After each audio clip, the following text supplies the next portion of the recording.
Muy buenas tardes. De nuevo con ustedes, Fausto Amador Arrieta y Mimi Prado. Les recordamos que este programa pasa además en 89.1 a las 11 de la noche y también lo pueden seguir en YouTube. Ponen Mimi Prado y les aparece el canal con las exposiciones de Fausto. Eh, Hoy vamos a hacer el cuarto programa sobre Israel. Habíamos hecho dos anteriores, señalando las dificultades que veíamos venir en esa época, y hicimos uno sobre el conflicto eh, Palestina-Israel. Hoy es más sobre qué pasa con el resto del mundo, qué va a pasar producto de este conflicto. Fran Fanon dijo en algún momento que el odio no era una agenda. Y aquí pareciera que se sustituye con el odio la agenda. Y Martin Luther King, citando a Reinhardt, dijo que la disciplina espiritual, que debe haber y existir disciplina espiritual contra el resentimiento, algo que Mandela nos enseñó claramente en su lucha por el apartheid. Pero eso no es lo que estamos viviendo en Palestina y en este momento, ni en Israel.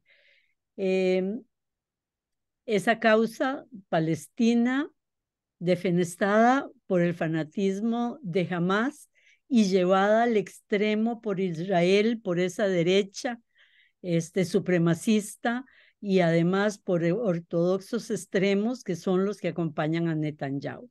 Pero todo esto no solo afecta a Israel y a Palestina, sino al mundo entero. Buenas tardes, Fausto. Buenas tardes, Mimi. Vamos a tratar de ver los hechos, ver la parte geopolítica, pero también vamos a tratar de hacer un pequeño análisis de lo que son las soluciones de dos estados, el principio de dos estados, del que se habla mucho y que es No se ha necesario hecho. que toquemos. Bueno, hace 20 días Israel sufrió por tierra, mar y aire un ataque todavía inexplicablemente sorpresivo y por parte de Hamas, organización palestina que controla y administra la Franja de Gaza. Esa incursión de cerca de 1.500 militantes palestinos rompió, sin ser detectada, 15 puntos del complejo de murallas que rodea los 40 kilómetros de largo y 10 kilómetros de ancho de la Franja de Gaza frente al mar. El ataque tomó casi sin resistencia 20 poblados, en los que murieron más de 1.400 israelitas, 400 de ellos presumiblemente militares. Más de 200 civiles y soldados fueron convertidos en rehenes. Ese ataque de Hamas contra territorio de Israel desató la más violenta crisis entre Israel y la población palestina desde 1948. Después de una muy lenta reacción, el gobierno del primer ministro Benjamín Netanyahu declaró estado de alerta, estado de guerra, llamó a las armas, a las reservas del ejército y se inició un implacable bombardeo contra la ciudad de Gaza que aún se prosigue y en el que han muerto ya, se calcula entre 5.000 y 6.000 civiles, entre los cuales más de 700 niños, es muy posible que sean más.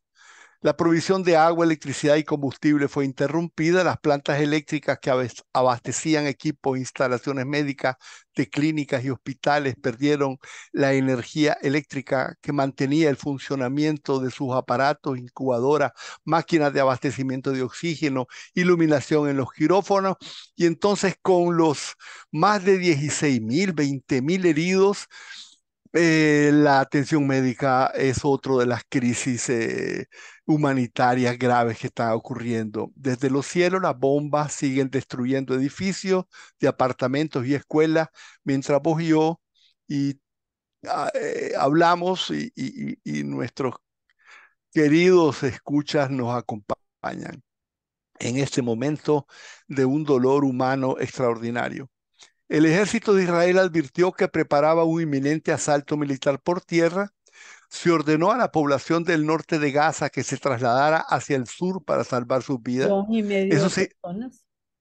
Eso significaba el movimiento de 1,5 millones de personas obligadas a desplazarse sin agua, sin alimento, hacia destinos inciertos. Mientras tanto, la prensa occidental, Reuters, Amnesty International, Washington Post, en fin, todos ellos los revisé, reportaban violentos bombardeos también a lo largo de la ruta de escape, Mimi, Sí. y al sur de Gaza, en la zona donde el ejército de Israel había ordenado que huyeran, ahí también hubo tremendos bombardeos, incluso frente a la misma puerta de frontera, Rafa, de frontera con Egipto. Ahí están agolpados centenares de miles de palestinos que escapan de los bombardeos en el norte y ahí descubren que no existe realmente ningún lugar de Gaza en el que se pueda estar a salvo. Uno de los momentos más dramáticos ocurrió con el bombardeo del Hospital Pentecostal Al-Jalí de Gaza, con más de 500 víctimas civiles.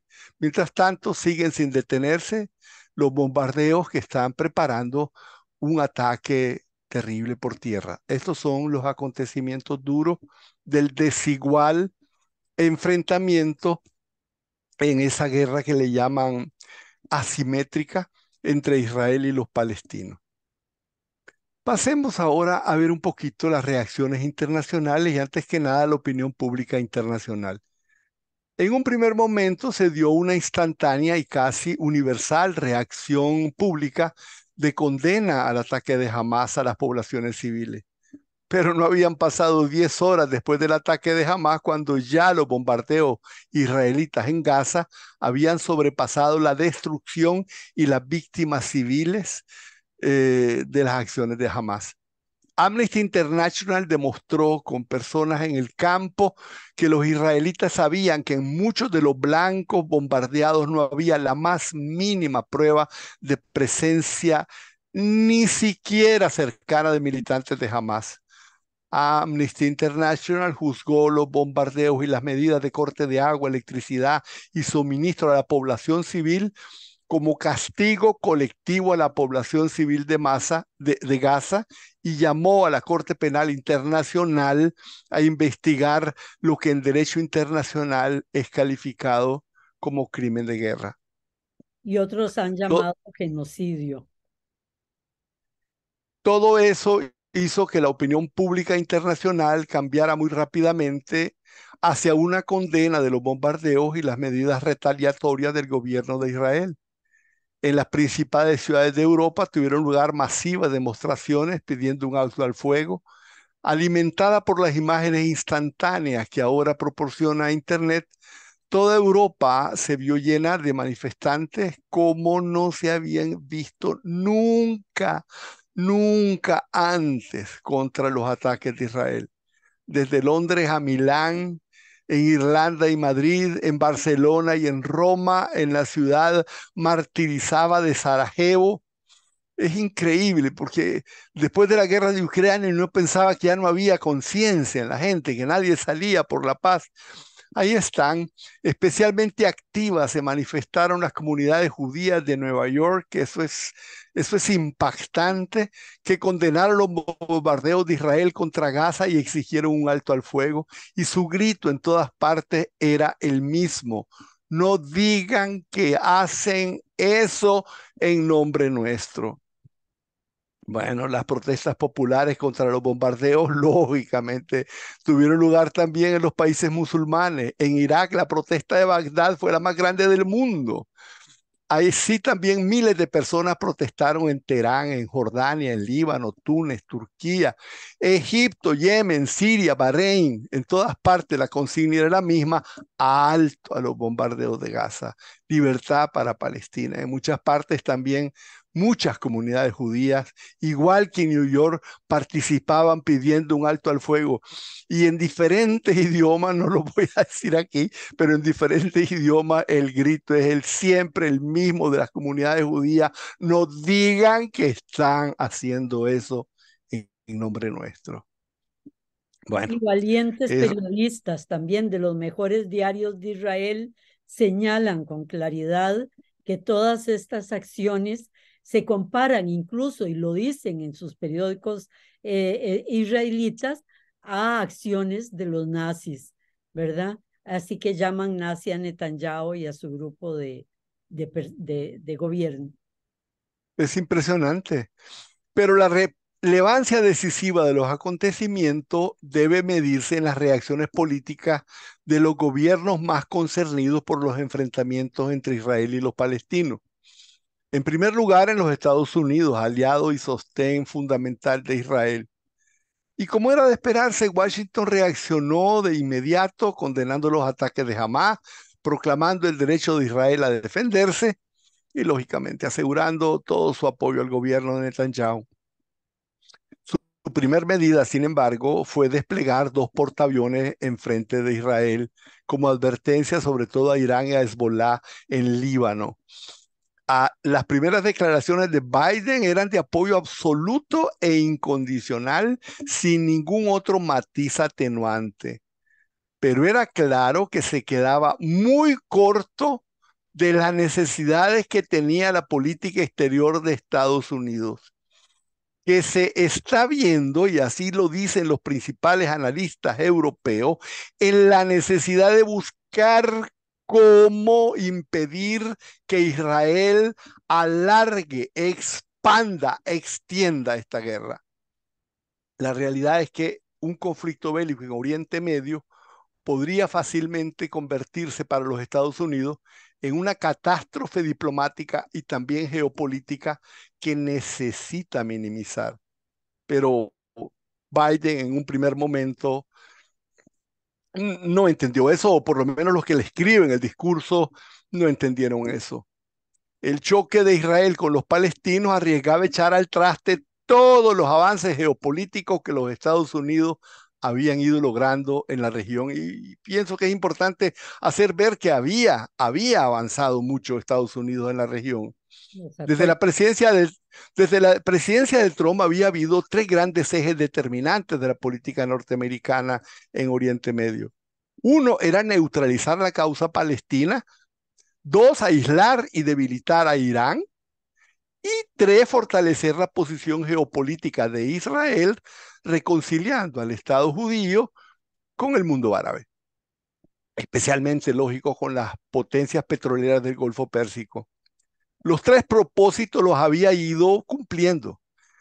Primero, dividiendo la voz política de los palestinos, y para ello se apoyó la división política entre los palestinos de Hamás en la Franja de Gaza y los de la Autoridad Palestina en Cisjordania. Y aquí hay que recordar que para ello se apoyó esta división política y se apoyó el desarrollo de la propia Hamás. Y se le entregaron recursos económicos importantes de parte de Israel y de Estados Unidos a Hamas. El segundo propósito lo logró profundizando las contradicciones entre Arabia Saudita e Irán, que estaban enfrentados en una guerra proxy en Yemen. El fortalecimiento regional de Israel lo fue también logrando, primero durante la presidencia de Trump, con los famosos acuerdos de Abraham, en los cuales Emiratos Árabes, Bahrein, Marruecos y Sudán establecieron relaciones diplomáticas con Israel. Y en los mismos momentos previos del ataque de Hamas, estaba a punto de acercar Israel a Arabia Saudita, que estaban en vísperas de establecer relaciones diplomáticas.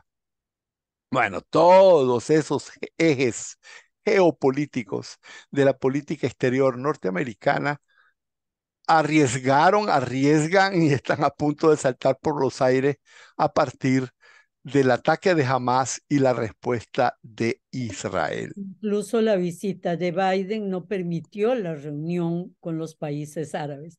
Reunión programada en Egipto, ¿verdad? Y Vam- países, reunión que se suspende. Con, Vamos a ver, ujú.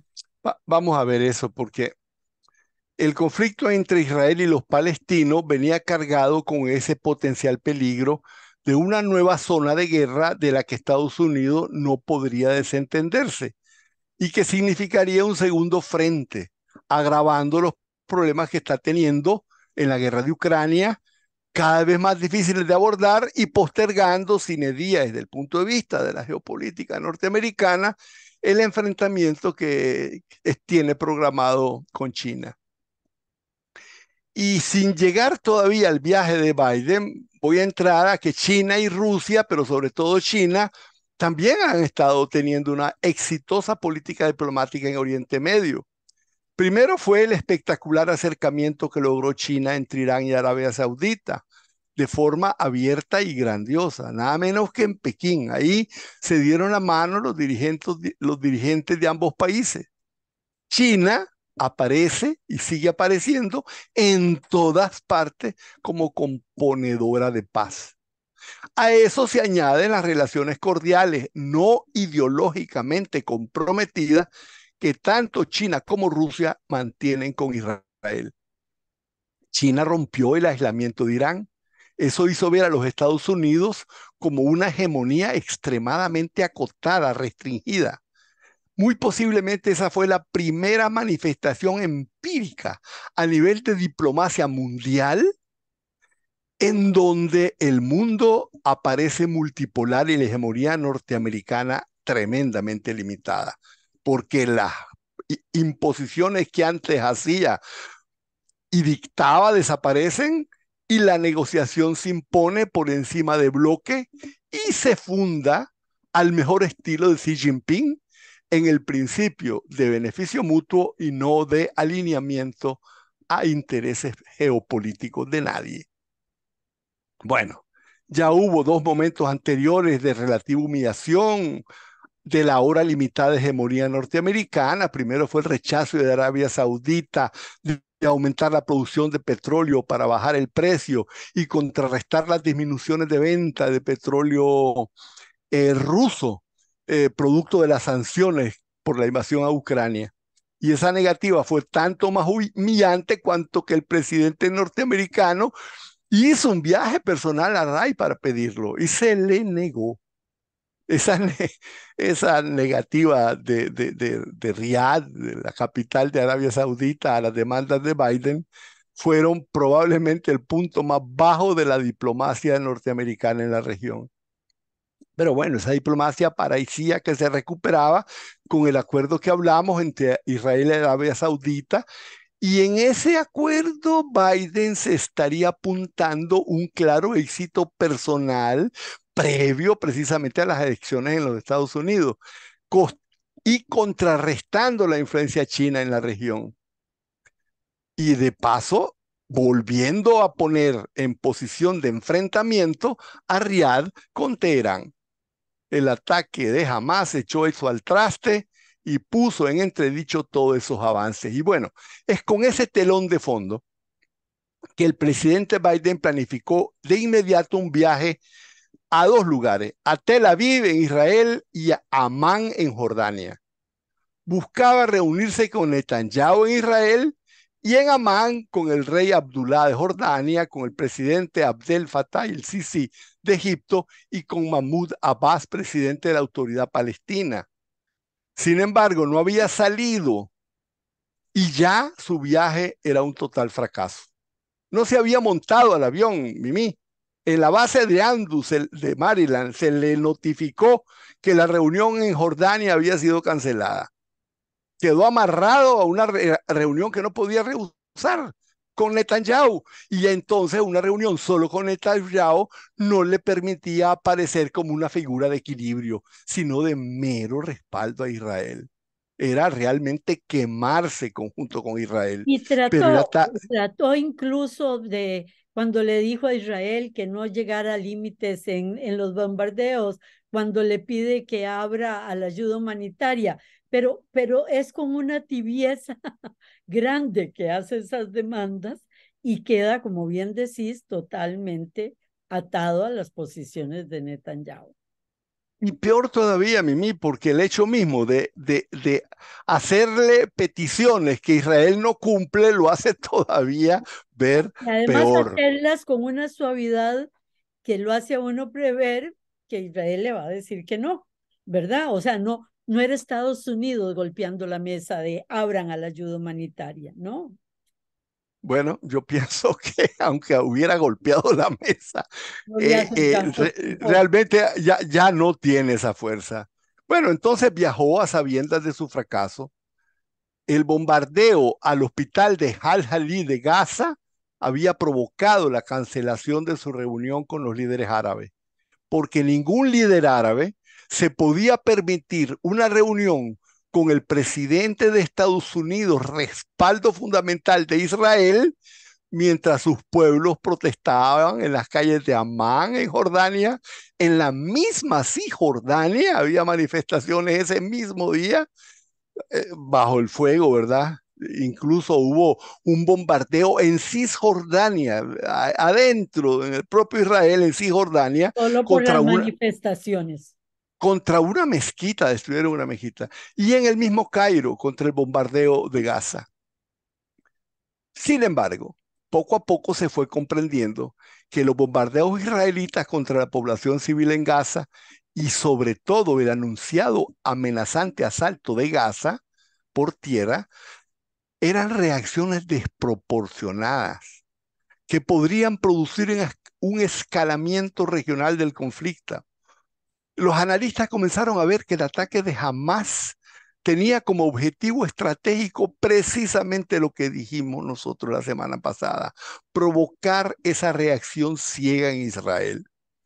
Yo recuerdo cómo la semana pasada que hablamos de esto, yo lo hice con una enorme prudencia para decir que no era un análisis mío, que realmente era un tema del que se estaba hablando. Pero bueno, así fue, poco a poco. Primero artículos de prensa, después vocero del Departamento de Estado of the Record y finalmente el propio Biden. El propio Biden llegó a advertir a Israel que cometería un gran error si asaltaba Gaza por tierra. Esa sigue siendo el día de hoy la posición norteamericana. Y sería un error, Mimi, porque mira, por fuerte que sea el ejército de Israel, realmente la lucha por tierra es Una otra cosa. matazón. Estamos en tiempo, Fausto. 22 minutos en estos momentos. Vamos a ir a un corte, regresamos con ustedes en unos minutos. De nuevo con ustedes, nuestro tema de hoy, el Medio Oriente, el mundo que se está perfilando después de este terrible conflicto entre Israel y Efe- Palestina. Estábamos precisamente diciendo que el propio Biden llegó a advertir a Israel que cometería un gran error si asaltaba Gaza por tierra. Yo quiero aquí anotar que esa es la primera vez en la historia de las relaciones entre Estados Unidos e Israel en que un presidente de Estados Unidos se atreve a sugerir una estrategia de contención a Israel en medio del curso de una guerra. Pero aquí también la política exterior de Estados Unidos se topa de frente a las propias agendas de la coalición de ultraderecha del gobierno de Netanyahu, que va a querer utilizar esta ocasión para avanzar su confesado propósito de anexión de los territorios palestinos. Der Spiegel, en su próximo número, pero acabo de recibir el adelanto, dice que existe un fuerte enfrentamiento, pero feroz enfrentamiento entre la capa militar y Netanyahu, y entre Netanyahu y sus aliados. Parece ser que Netanyahu está siendo más susceptible de la presión que le está haciendo Estados Unidos y y los militares lo están impulsando a que ataque, así como su coalición de Por favor. extrema derecha. Y entonces estamos en esa situación. Mientras tanto, se producen tres escenarios geopolíticos en los acontecimientos de Oriente Medio. Irán se desvinculó oficialmente de haber tenido ninguna participación, pero advierte que si hace la operación por tierra va a intervenir. Al mismo tiempo, Arabia Saudita, la misma que estaba a punto de realizar el acuerdo diplomático del siglo con Israel, toma una posición que no había tomado nunca antes. El presidente Mohammed bin Salman se pronunció por primera vez en dos puntos esenciales. Primero, su apoyo total a la solución de dos estados. Esto es importante porque Arabia Saudita estaba por no reconocer a Israel simplemente, no dos estados. En este sentido, reconoce a Israel, pero al mismo tiempo le reclama a los dos estados. Y la segunda es que es más importante todavía, o por lo menos de gran trascendencia, exige que el Estado palestino sea en la frontera de 1967, o sea, las mismas fronteras que se pactaron después de la primer guerra árabe-israelita en el 48. La famosa línea verde establecida en el armisticio de 1949. Y bueno, y aquí tenemos que hablar también de las reacciones políticas que han tenido otros gobiernos, en particular en Europa. Sí, perdón, veo que te congelaste, Fausto, ya regresaste. Ay, sí, es eso de las posiciones de Europa. Hemos hecho programas sobre Europa, hemos hablado de Europa en lo de la guerra de Ucrania y que no entendemos las posiciones de Europa, muchas en relación a la OTAN. Ahora todavía es más complicada sus posiciones en relación a este conflicto. En Francia se prohíben las manifestaciones a favor de el pueblo palestino, porque se considera que eso son incitaciones al odio. En Correcto. Alemania se impide el uso de las banderas palestinas. Yo puedo entender, en Frankfurt, en la Feria del Libro, no se entrega el premio que había ganado una autora palestina porque su obra puede incitar al odio contra Israel. O sea, son extremos en que a los palestinos no solo se les hace pagar por los crímenes de Hamas, sino pareciera que en Alemania también a los palestinos los hacen pagar por los crímenes de Hitler, o sea, por su complejo de culpa en relación al pueblo israelita. Es impresionante. Es decir, ¿por qué? Porque los mismos argumentos que usan contra Rusia, perdón, contra Palestina y contra Hamas, es los que te podrías usarse en contra de esos argumentos en la guerra de Ucrania con la Unión Soviética, ¿verdad? Es realmente vergonzante, con una excepción, España. España ha buscado una línea mucho más acorde con los derechos humanos, el derecho internacional y apoyando las resoluciones de Naciones Unidas. Europa perdida en su mundo de miedos por las migraciones, por lo que pasa en África y por su pasado agresivo. Triste. Así, así es. Y Italia también está ahí entre agua caliente y agua fría. Suecia Eso no, durísimo, Suecia realmente y, muy agresiva y contra en los palestinos. en estos momentos acaba de ganar en Suiza la extrema derecha, ¿verdad? O sea, estamos en una situación bastante triste. Pero bueno, esto nos lleva a que discutamos cuáles son las grandes antítesis de la solución al problema palestino. En Israel existen tres grandes perspectivas que se planean como salida. El primero es conocido como el principio de dos estados. La segunda es la agenda de la ultraderecha ortodoxa de la alianza de Netanyahu, que es realizar una masiva colonización de Cisjordania y aprovechar esta situación para producir una segunda Nakba, una segunda expulsión masiva de palestinos. Perdón, Fausto, pero solo recordar, los palestinos son 14 millones de personas. En Cisjordania hay 2.2 millones de personas. En Palestina hay 2.1 millones de personas y 1.7 en Israel. Eso te da 7 millones de los 14. El resto, 3,5 millones están en campos de refugiados desde hace 75 años. Nadie va a recibir a los palestinos para tenerlos en campos de refugiados por 75 años. Entonces, ¿qué van a hacer con ellos? No ¿Desaparecer? hay, no hay a dónde escapar.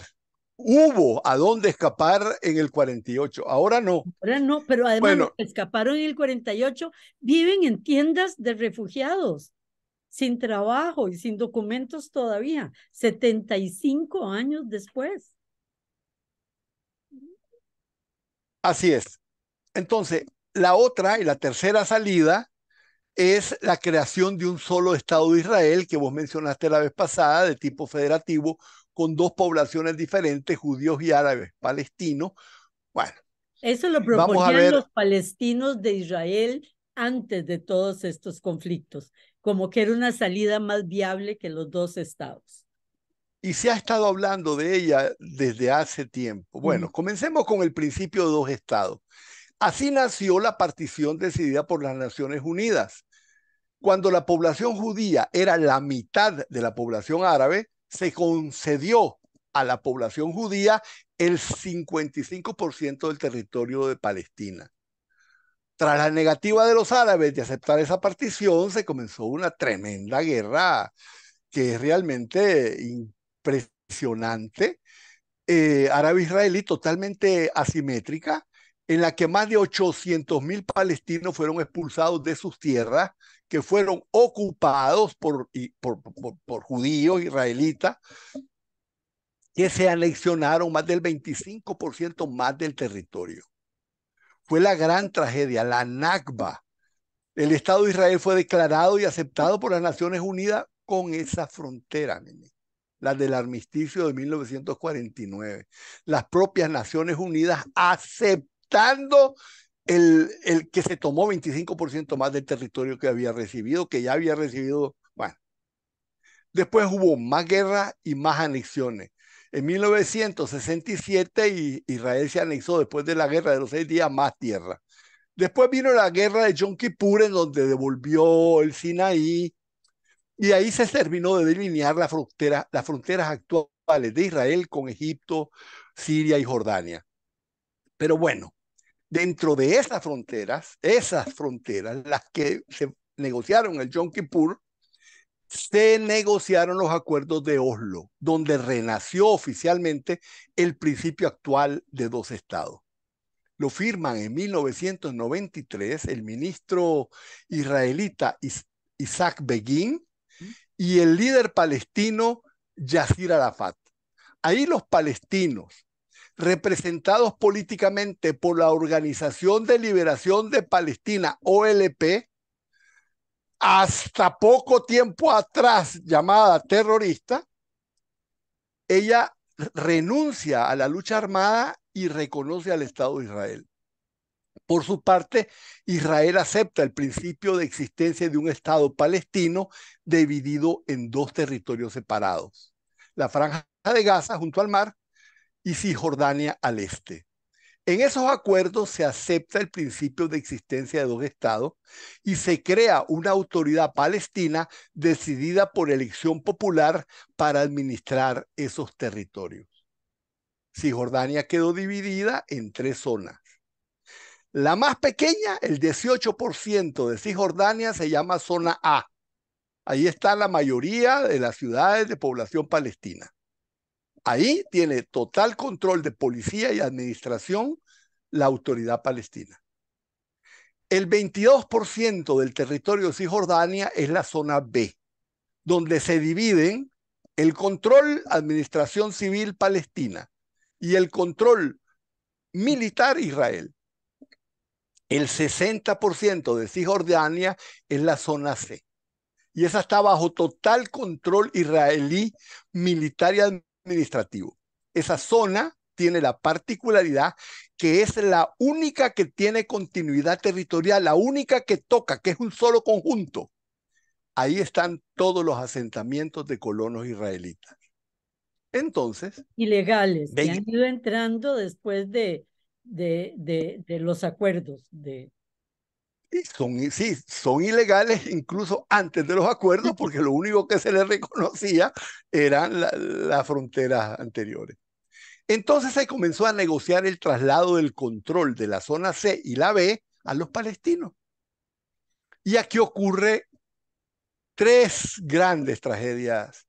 Vamos a ver una por una de estas tragedias. La primera fue que en medio de las negociaciones de delimitación de frontera y del traspaso de control a los palestinos, exactamente 2 meses de iniciado, de terminado, de firmado los últimos acuerdos para ponerse de acuerdo en las fronteras, fue asesinado el primer ministro Isaac Begin, que era el promotor israelita de los acuerdos. Y en las siguientes elecciones sube por primera vez al poder Netanyahu, quien siempre estuvo en contra de los acuerdos inmediatamente aceleró la construcción de asentamientos de colonos judíos en la zona C. En el programa pasado yo señalé cómo en 2019 él decía que la única manera de torpedear la creación del Estado palestino era apoyando a Hamas, incluso que un buen judío debía aportar dinero para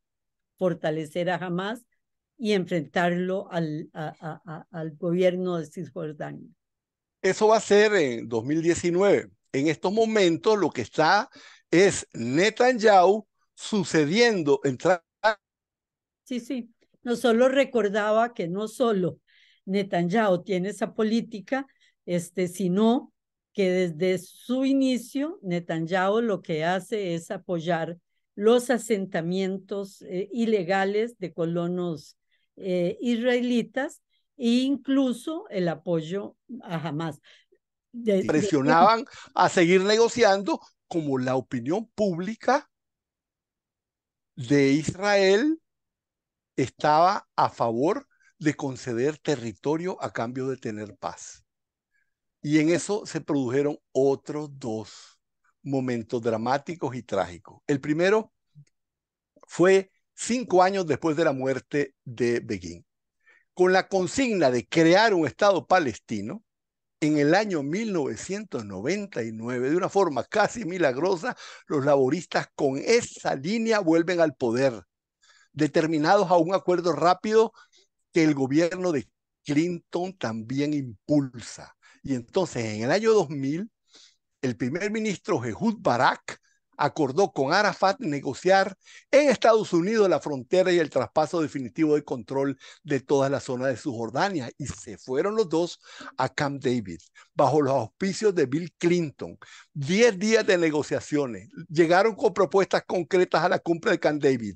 Y ahí Barak ofreció a Arafat un Estado palestino en el 90% de Cisjordania y le ofreció la aceptación del retorno de los refugiados palestinos, pero al Estado palestino, no a Israel. Arafat no aceptó. Dijo que se le ofrecía muy poco y que no podía perder el 10% de Cisjordania, que era lo que había negociado con Begin. Fue un gran momento perdido, decisivo. En mi criterio, una gran tragedia de lo que yo llamo la mayor crisis de dirección política que han tenido los palestinos, que es probablemente su mayor desgracia. Bueno, después viene otra tragedia, Mimi. Extrañamente, el siguiente momento se dio nada menos que en un gobierno de Likud. Y nada menos que el protagonista de eso fue el derechista, el tremendamente derechista general Ariel Sharon. No, Sharon. De forma extraña, casi inexplicable, Sharon entendió que existían solo dos soluciones al problema palestino. O un solo Estado con judíos árabes o dos Estados, uno judío y otro árabe. Y ahí él lo dice claramente, lo expresa. Hay un famoso discurso en el Neset donde él dice que si se daba un solo Estado con judíos y árabes, era demográficamente imposible que fuera a la vez democrático y judío. O si era judío no iba a ser democrático porque la mayoría de la población era árabe. Y sí iba a ser, entonces, así estaba la cosa. Entonces, para él solo quedaba la salida de dos estados y se volvió a la propuesta de Barak. Pero dijo, no lo vamos a hacer negociando. Con esta gente no se puede negociar. Y a eso le llamó unilateral disengagement, salida unilateral. Era realmente una idea realmente revolucionaria. Netanyahu se opuso. El partido de Sharon, que el Likud, se partió. Sharon disolvió la Knesset, llamó a nuevas elecciones con un nuevo partido, un partido que no existía un día antes, el Kadima. Se alió con los laboristas y ganó las elecciones, Mimi. En febrero de 2005 hizo inmediatamente una propuesta legislativa, que fue esa, la propuesta del disengagement, y así se llama, fue rápidamente aprobada por la Knesset y se puso en marcha en agosto. consistía en volver unilateralmente a la propuesta de Barak, sacar a los colonos ilegalmente asentados en tierras palestinas dentro de la frontera propuesta por Barak y rechazada por Arafat. Los colonos que se negaron a aceptar los paquetes de compensación del gobierno y a desalojar voluntariamente sus hogares fueron desalojados por la fuerza, por el ejército. Y sus viviendas, sus condominios destruidos, demolidos con tractores. Los asentamientos eran demolidos. Algo nunca visto, ni siquiera imaginado, realmente irrepetible. Se desalojaron totalmente los asentamientos de Gaza. Desde entonces Gaza solo hay palestinos. 10.000 colonos fueron sacados del norte de Cisjordania. 8.000 colonos judíos de 21 asentamientos de Gaza, reubicados. Y todos recibieron una indemnización media de más de $200,000 por familia. Se estimaba un presupuesto, Mimi, de 3.600 millones de dólares en compensaciones a los colonos y Estados Unidos lo respaldaba. Y el plan iba a seguir la segunda parte, que era ya hablar con los palestinos que tuvieran su estado, a ver cómo lo hacían, cuando Sharon le dio un derrame cerebral. Y ahí terminó todo. Desde la muerte de Sharon lo sucedió Olmert, muy débil de carácter, había sido de derecha, también había sido de Likud, pero esta vez él estaba totalmente comprometido con la solución de dos estados, pero era muy débil y inmediatamente lo atacaron de corrupción y tuvo que renunciar. Y los palestinos en ese momento lanzaron la segunda intifada y bueno, la política de Israel comenzó a ser dominada desde entonces por el Likud de Netanyahu. En la zona C, que es el 60% de Cisjordania, que los judíos llaman Judea y Samaria, se han creado 250 asentamientos nuevos en donde ya viven más de 500,000 nuevos colones. El este de Jerusalén fue inundado también de asentamientos con 300,000 nuevos colonos. El proceso de colonización de Cisjordania del Este de Cisjordania del Este, por supuesto, del este de Jerusalén, se ha convertido en una fuerza electoral con más de 800,000 electores de extrema derecha, ultraderecha y ultra extrema derecha, porque así son, Mimi. Y en, y en las elecciones, si no son de derecha, son ortodoxos. Es que sí, hay derecha, extrema derecha y ultra extrema derecha. Y en las elecciones sus representantes son una fuerza dominante en el Knesset. Y esa es la situación Pero además política. Hay que señalar que estos colonos no entran suavemente, entran con bulldozer, botando las casas de los palestinos, marcando su terreno. El ejército los apoya, ¿verdad? En ese desalojo de los palestinos de sus casas para crear los nuevos asentamientos de colonos judíos. Quedan 2 minutos, Fausto. Así es. Entonces, esa es la situación actual. Nosotros vemos que la guerra está prosiguiendo, que se produjo el ataque de Hamas en un momento en que Israel está dividido, pero donde está dominado políticamente por la derecha y la extrema derecha. Entonces, estamos frente a la posibilidad de un asalto por tierra, de la expansión de este conflicto y la alternativa que está viviéndose no son los dos estados, porque mira, 800,000 personas es diferente a sacar 10,000 y 8,000 que hizo Charón, que ya era realmente impresionante. Pero en estas condiciones, cuando Arabia Saudita, el príncipe de Arabia Saudita, dice que regresemos a la frontera de 1967, realmente veo muy difícil que eso pueda ocurrir. Y la entonces, única salida, es decir, lógica, monstruosa, ¿verdad? Que ven esta gente es la eliminación de los palestinos y la anexión de los territorios a Israel.